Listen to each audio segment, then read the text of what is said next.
Histoire mystérieuse. Histoire mystérieuse. Histoire mystérieuse. C'est avec le pasteur Esaïe. Shalom bien-aimés. Les histoires mystérieuses sont de vraies histoires qui ont pour objectif de vous avertir sur les dangers du monde spirituel, du monde mystique. Et c'est pourquoi j'ai été particulièrement motivé à créer cette chaîne et de vous aider à trouver une solution définitive si vous êtes une victime. Alors, regardez les vidéos jusqu'à la fin pour recevoir nos conseils, suggestions, orientations et prières de proclamation et de déclaration. Mon WhatsApp reste ouvert. Envoyez vos messages en inbox. Que Dieu vous bénisse. Écoutons maintenant l'histoire d'un méchant couple où le mari est un véritable mystique. Aujourd'hui, j'aimerais conter mon histoire. Une histoire qui m'est arrivée en 2015. Ok. Donc, pour commencer, j'étais en relation. J'étais avec mon mari. Et puis, brusquement, la relation a pris un coup. Brusquement, moi-même, je ne sais pas ce qui m'est arrivé.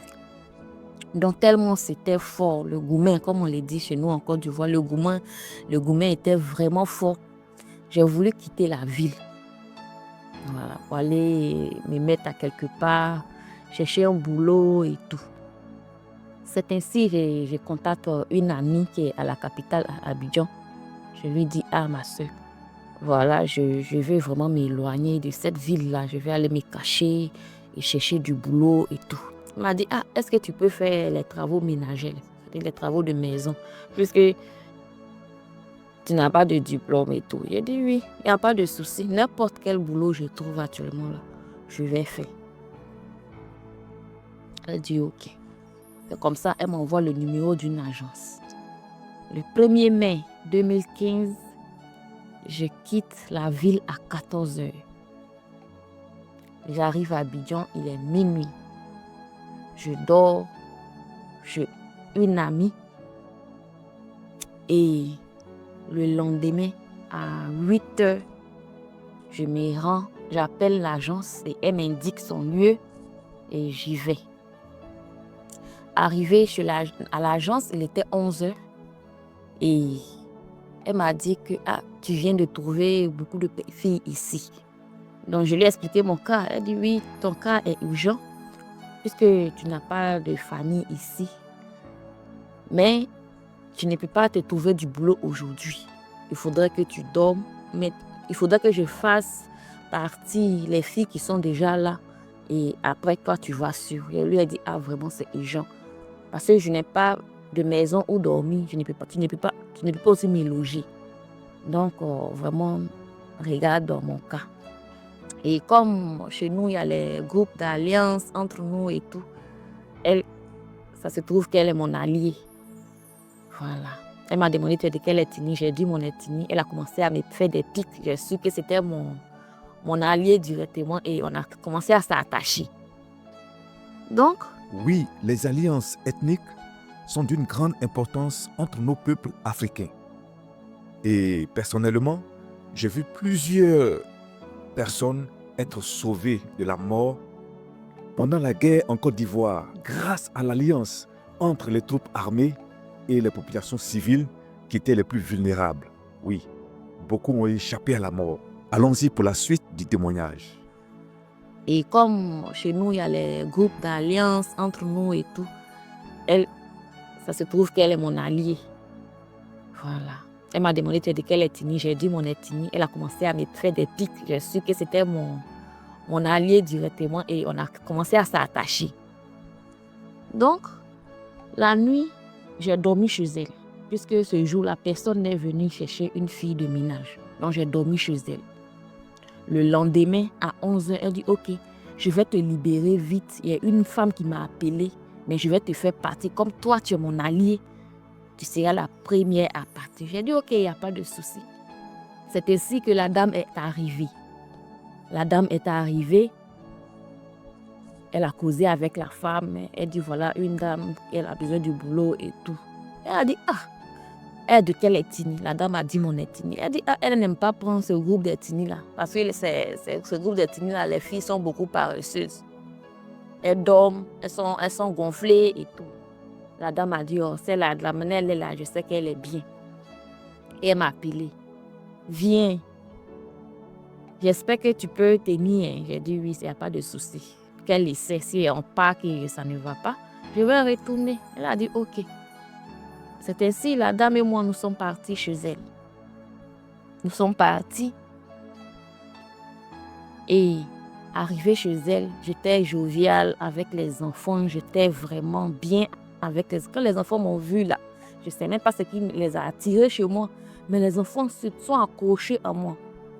Le gardien aussi que j'ai trouvé, tellement j'étais bien avec lui, souriante et tout. Le premier jour, le deuxième jour, le troisième jour, il est venu me trouver dans la cuisine. Il dit, ah ma soeur, toi tu es bien. Tu es bien, tu fais un drap que même tu nous connaissais, en tout cas tu es bien. Mais je vais te conter, je vais te dire quelque chose. La gentillesse, être serviable. On ne dira jamais assez, mais voici 2 vertus qui peuvent un jour, tôt ou tard, te sauver la vie. Et on n'a pas besoin d'être riche, d'avoir de l'argent ou d'être spécial pour être gentil, pour être serviable. Alors, réceptionniste, servante dans une maison, employé, soyez toujours serviable parce que ça paye un jour, ça sauve la vie. Et ce n'est pas ce témoignage qui nous dira le contraire. Allons-y pour la suite du témoignage. Quand les enfants m'ont vu là, je ne sais même pas ce qui les a attirés chez moi, mais les enfants se sont accrochés à moi. Le gardien aussi que j'ai trouvé, tellement j'étais bien avec lui, souriante et tout. Le premier jour, le deuxième jour, le troisième jour, il est venu me trouver dans la cuisine. Il dit, ah ma soeur, toi tu es bien.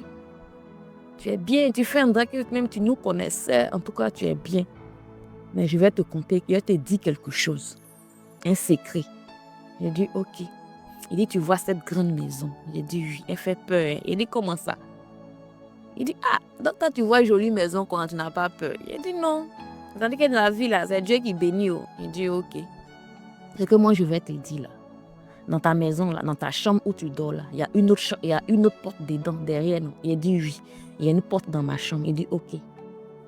Est-ce qu'ils t'ont donné une clé? J'ai dit, non. Pour fermer ta chambre la nuit. J'ai dit, non, je n'ai pas de clé. Il dit, personne n'a tapé à ta porte une fois la nuit. Je dis, non, personne. Il dit, ok.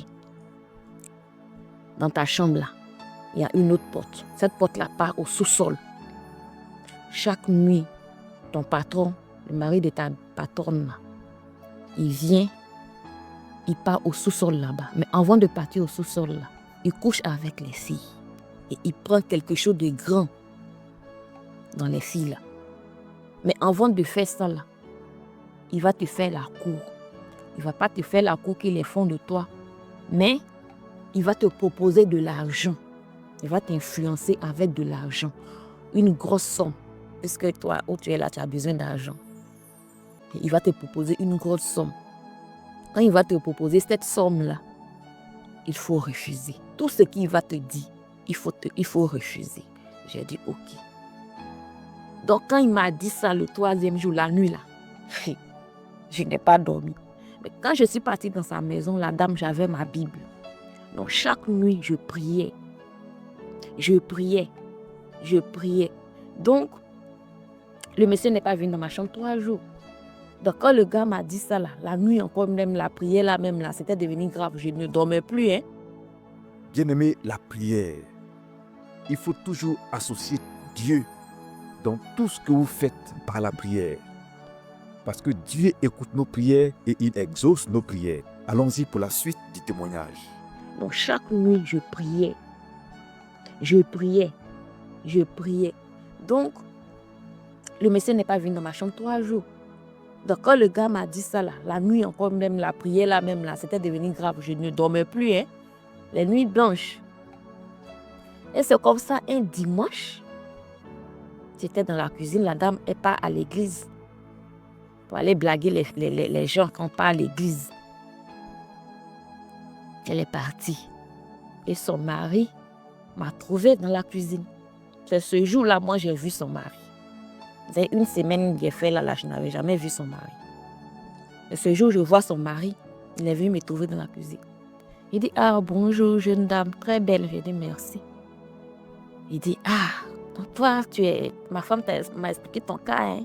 Là, que quand on vient travailler, là, nos bouches, après, on a expliqué, j'ai tout versé ma vie là dans la main de la dame.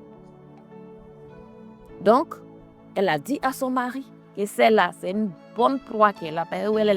Elle a besoin d'argent. Le monsieur est venu, ma femme m'a parlé de toi, mais moi, je peux faire ton affaire. J'ai dit, bon, il dit oui. Est-ce que toi, où tu es venu à Abidjan, là, tu es venu pour faire un travail de servante? J'ai dit, travail, on ne trie pas, n'importe quel travail, on trouve. Il dit, mais moi, je peux te donner de l'argent. Hein. Tu peux être ma compagne. J'ai dit, bon, il dit oui. Quelle histoire de travailler pour ta camarade femme? Je te donne de l'argent. N'importe quelle somme tu demandes, je te donne. Tu quittes la maison, tu prends ta maison, tu es ma chérie. Il a commencé à bavarder. Il dit, je ne suis pas intéressé. Il dit, comment ça, tu n'es pas intéressé? Donc, toi, tu vas passer toute ta vie à travailler pour ta camarade. Il dit, mais ce n'est pas un souci. Le travail pour elle, si elle me paye, c'est déjà l'essentiel. Ce qu'elle va me donner, je vais économiser, puis faire ce que je veux avec. Il dit, ok. Brou, le monsieur s'est couché par terre. Là, il était en culotte, petite culotte. Il s'est couché par terre dans la cuisine, là, sous le sol glacé. Là. Il dit, j'aimerais que tu me masses. Il dit, oh, monsieur, moi, je ne sais pas masser. Oh. Une villageoise comme moi, c'est qu'on appelle massage. Il dit, ah, mais tu étais en couple, non? Je dis, oui, j'étais en couple. Et donc, tu ne massais pas ton mari. Il dit, je ne sais même pas comment on masse. Il dit, non, je vais t'apprendre. Je dis, je ne sais pas masser, monsieur. Et j'ai serré mon visage. Et moi-même, là, j'ai un vilain regard. Moi-même, mes yeux, même mes professeurs me disaient, ferme tes yeux. Donc, quand je l'ai fixé, il a su que je n'étais même pas contente. Il dit, toi, tu ne sais pas ce que tu cherches. Tu n'es pas venu pour réussir. C'est nanani. Il a rencontré sa vie. Et il s'est levé, il est parti. J'ai dit ça au gardien. Il dit, ah, ça vient de commencer. Hein. Sois forte. Fais 1 mois, tu gagnes en temps. J'ai dit, j'ai compris. Quelques 2 semaines, dans la 3e semaine, puisque j'avais laissé mon enfant à ma maman, elle m'appelle et me dit, ah, ton enfant ne se porte pas bien, il faut rentrer. Donc le monsieur ne venait pas dans ma chambre. Il ne venait pas parce que je priais beaucoup aussi. Et c'est la prière qu'elle a là, ça calme beaucoup de choses. Et j'ai dit à la dame que, ah, je vais partir voir ma mère puisqu'elle vient de m'appeler pour dire que l'enfant est malade. C'est là que je vais voir que la dame, elle est en complicité avec son mari. Elle me dit, non, pourquoi? Tu veux quitter ma maison, mes enfants t'aiment. Je t'aime tel bien, tu travailles bien. Je t'aime, mes enfants t'adorent. Si ma fille, là, même elle t'aime tellement. Je dis, oui, je sais que tes enfants t'aiment, mais je veux partir pour revenir. Elle dit, est-ce que tu es sûre que tu vas revenir? Je dis, oui. Mon salaire, là, on avait dit, elle a augmenté. Parce que même le mois n'est pas fini. Elle m'a dit, ok, je vais te donner ton salaire. Tu pars, tu reviens. Ou bien c'est mon mari qui te fatigue. Mon mari, là, il aime fatiguer les filles ici. Il a dit, non, je n'ai pas encore vu ton mari. Elle dit, bon, depuis là, tu n'as pas encore vu mon mari. J'ai dit, non, je ne le connais pas. Elle dit, mais comment ça? Il ne t'a pas encore vu. J'ai dit, non, je ne connais pas ton mari. Elle dit, ah, c'est que si ta chambre, là, il n'y a pas de clé, non? J'ai dit, oui. Elle dit, ah, j'espère que mon mari, là, il n'a pas encore tapé ta chambre. J'ai dit, non, il n'a pas tapé. Okay, je vais te donner une clé. Tu fermes la chambre. Avant de dormir, il faut boucler. Là, si tu tapes la nuit, là, tu n'ouvres pas. J'ai dit, j'ai compris. Mais ce n'est pas à cause de ton mari, parce que je ne l'ai pas encore vu. Elle dit, s'il te plaît, si tu pars, tu reviens. J'ai dit, ok, j'ai compris. Et elle m'a payé, elle m'a donné le transport et tout. Je suis partie voir mon enfant. Quand je suis partie, j'ai vu le gardien. Mais puisque je lui ai dit, ah, je m'en vais voir mon enfant, je reviens, puisque ma maman vient de m'appeler. Il dit, est-ce que tu vas revenir? J'ai dit, je vais revenir. Mais quand je reviens, c'est pour chercher du boulot. Comme je n'ai pas envie de rentrer en famille, là. Si je viens, je vais revenir travailler chez elle au moins 1 semaine. Quand je sors pour faire mes courses à moi, je vais chercher du boulot moi-même. Il dit, ok. Et je suis partie, j'ai vu l'enfant, j'ai fait 4 jours. Je suis revenue chez la dame. Je suis revenue. Et c'était bien son mari. Il ne m'approchait pas. Et tout. Donc, un jour, les chauffeurs et tout sont venus manger à la maison. Et en mangeant, ils ont tiré mon attention. Moi-même, j'ai fait comme je le connaissais il y a longtemps, puisqu'ils venaient manger chaque jour. Donc, je le sais bien et tout. Et toi là, même, tu es tellement bien. Ils sont rassasiés, donc ils disent tout. Ah, le patron qui est là, la nuit, là, avant qu'on ne vienne à la maison, tu vois comment on vient à 2 heures. Il dit, moi-même, je ne l'ai jamais vu. Il dit, ah, tu ne l'as jamais vu. Ah, tu ne peux pas le voir. Hein. Lui, là, c'est à 2 heures, à 3 heures. Lui, il rentre. Avant de venir, là, il va coucher avec les filles là, sur là, ou prendre les étoiles là. Jusqu'à elles aussi, elles sont bêtes. Elles pensent qu'elles ont eu un vrai gars qui les donne de l'argent.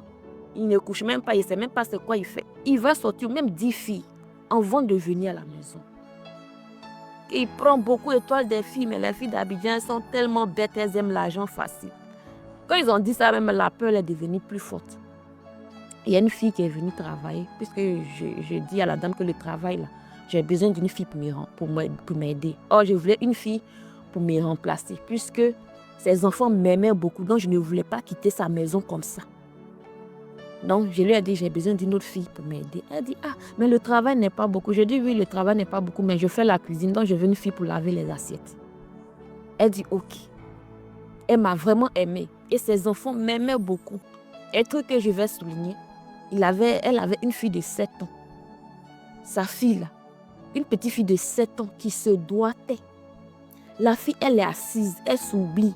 Elle se doite jusqu'à moi-même, je suis étonnée. Je lui dis, mais mon bébé, tu te doites, qui t'a appris tout ça? Elle dit, c'est son papa. Je dis, mais ton papa, il t'a appris à te doiter comment? Elle dit, c'est lui qui fait ça. Je dis, ton papa te doite. Elle dit, c'est très bon, maman, j'adore. Je dis, tu adores, toi tu as 7 ans, tu adores qu'on te doite. J'étais dépassée. Donc tout ça même, ça me donnait la chair de poule. Elle a envoyé une petite fille pour m'aider dans le ménage. J'ai dit à la petite que moi, je vais gagner en temps. J'ai déjà cherché du boulot, j'ai eu du boulot à quelque part, je vais partir. Mais voilà ce que j'ai vu dans cette maison. S'il te plaît, toi tu es élève, tu es venu faire tes jours de vacances. S'il te plaît, faut même pas dire que non, mes parents sont pauvres, donc je vais sortir avec le monsieur.